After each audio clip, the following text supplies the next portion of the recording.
निश्चित रूप से तैयारी आपकी है, किस रूप में तैयारी और कौन कौन हॉस्पिटल को आपने पूरी तरह से तैयार रहने को कहा है, कितने बेड के साथ? निश्चित रूप से पिछले 12-13 दिनों में जिस रफ्तार से कोरोना बढ़ रहा है वो बहुत ही अप्रत्याशित है और इसका अंदाजा नहीं था कि इतनी तेजी से संख्या बढ़ेगी। देश के सभी राज्यों में बढ़ रहा है और जिस रफ्तार में कोरोना के मरीज बढ़े हैं, राज्य सरकार लगातार कोशिश कर रही है कि सभी लोगों को जिनको आवश्यक स्वास्थ्य सुविधाएं चाहिए उनको स्वास्थ्य सुविधाएं मुहैया कराई जाए और अस्पतालों के अंदर बेडों की संख्या बढ़ाई जाए। एनएमसीएच को हम लोगों ने पूरी तरीके से कोरोना के लिए डेडिकेटेड करने का निर्णय लिया है। पीएमसीएच में बेड बढ़ा रहे हैं, एम्स में बेड बढ़ा रहे हैं। आईजीआईएमएस के अंदर कल से व्यवस्था शुरू कर दी है 50 बेड की, 100 बेड और अगले 2 दिनों में बढ़ा दिए जाएंगे।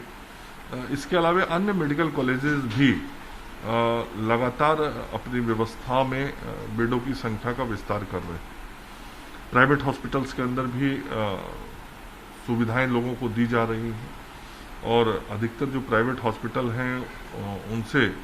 लोगों को सुविधा मिले, इसका प्रयास भी हमारे जिला प्रशासन के द्वारा किया जा रहा है। जो टेस्टिंग है उस टेस्टिंग के रफ्तार को भी हम लोगों ने बढ़ा के 1 लाख से ऊपर कर दिया है और सभी जिलों में जिला कंट्रोल यूनिट हमने बनाई है ताकि लोगों को कुछ जानकारी चाहिए, कुछ इन्फॉर्मेशन देना है या कोई आपातकालीन परिस्थिति है तो जिला कंट्रोल यूनिट से वो संपर्क स्थापित करें। और जो मरीज हमारे घरों में हैं, होम क्वारंटाइन हैं, उनको भी यथासंभव हम सब लोग लगातार प्रयास कर रहे हैं उनके घरों तक दवाइयाँ पहुँचाने की और डिस्ट्रिक्ट कंट्रोल यूनिट के माध्यम से उनका प्रतिदिन हालचाल लेने का। तो ये सारी व्यवस्थाएं बनाई गई हैं और इन व्यवस्थाओं के साथ जनता का सहयोग भी हमको चाहिए होगा। व्यवस्थाएं जो हैं वो जो मरीज बन गए हैं उनके लिए, लेकिन जनता का सहयोग चाहिए कि लोग मरीज न बने और लोग बीमारी से बचें। ये बहुत नितांत आवश्यक है, इसलिए हम लोग आम लोगों से अपील कर रहे हैं कि यात्रा से बचें, बाजार में आवश्यकता पड़ने पर ही निकलें, मास्क का प्रयोग जरूर करें, हाथ को सैनिटाइज करें, साफ करें, हाथ की साफ सफाई का ध्यान रखें, 2 गज की दूरी का भी ध्यान रखें। और हम लोगों ने टीकाकरण को भी काफ़ी तेजी से बढ़ाया है, तो लोगों से अपील है कि जिनको टीका लेना है, जो उस एज ग्रुप के हैं, वो टीका भी जाके लें। मतलब जन सहयोग की अपेक्षा आज सरकार को है और जनता सहयोग करे, ये हम सब लोगों से आपके माध्यम से अपील भी करते हैं। ऑक्सीजन को लेकर के बहुत मारामारी चल रही है, कहा जा रहा है कि दाम ज़्यादा मिल रहा है, नहीं भी मिल पा रहा है, ज़्यादा देना पड़ रहा है, प्राइवेट हॉस्पिटलों में ऑक्सीजन की कमी हो रही है, स्टोरेज ज़्यादा को होने लगे, ये एक तरह से भ्रम की स्थिति बन गई। नहीं, कुछ शिकायतें मिली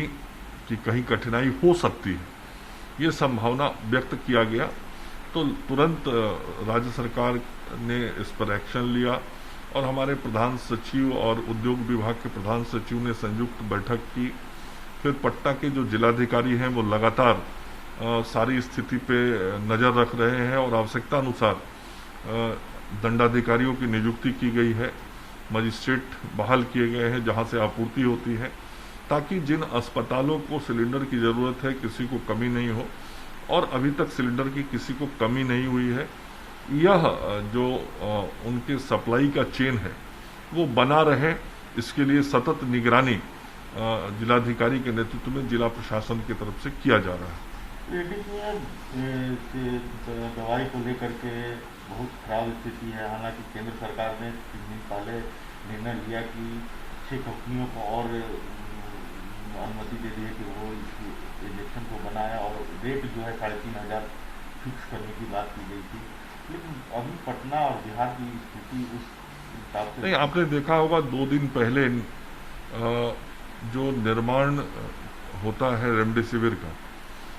उसकी कुल संख्या को दुगना करने का निर्णय भारत की सरकार ने उसकी स्वीकृति दी है और 2 दिन में से तो अचानक से प्रोडक्शन की कैपेसिटी दुगनी हो नहीं जाएगी, थोड़ा समय जरूर लगेगा। और आप पूरे देश के स्तर पे देख रहे होंगे कि जो मांग है और जो आपूर्ति है, दोनों में गैप है, जिसके कारण पूरे देश में रेमडेसिविर को लेकर कठिनाई उत्पन्न हुई है। बिहार राज्य में भी हम सब लोग लगातार जो मैन्युफैक्चरिंग यूनिट कंपनियां हैं, हमारे ड्रग कंट्रोलर, उन सारे लोगों से संपर्क स्थापित करके यथासंभव स्थिति को सामान्य बनाए रखना और आपूर्ति को कंटिन्यू करते रहना, इसकी चिंता कर रहे हैं और इसका प्रयास कर रहे हैं। और हमारा यह प्रयास है कि हम जिन लोगों को रेमडेसिविर की जरूरत है उनको हम उपलब्ध कराएं। एक हाई प्रोफाइल मीटिंग होने जा रही है, जिस तरह की स्थिति है, सीएम के साथ आप बैठने वाले हैं। एक तरह से कहा जाए कि ये एक तरह से इम्तहान की घड़ी है बिहार सरकार के लिए खास करके, क्योंकि पिछली बार तो ये स्थिति नहीं आई थी जो इस बार आ गई है। तो इसमें ये मीटिंग कितना कारगर होगा, किस स्तर से होगा, और कल सर्वदलीय बैठक की भी बात हुई है। नहीं, सभी परिस्थितियों को हम सब लोग लगातार विजुअलाइज करते रहते हैं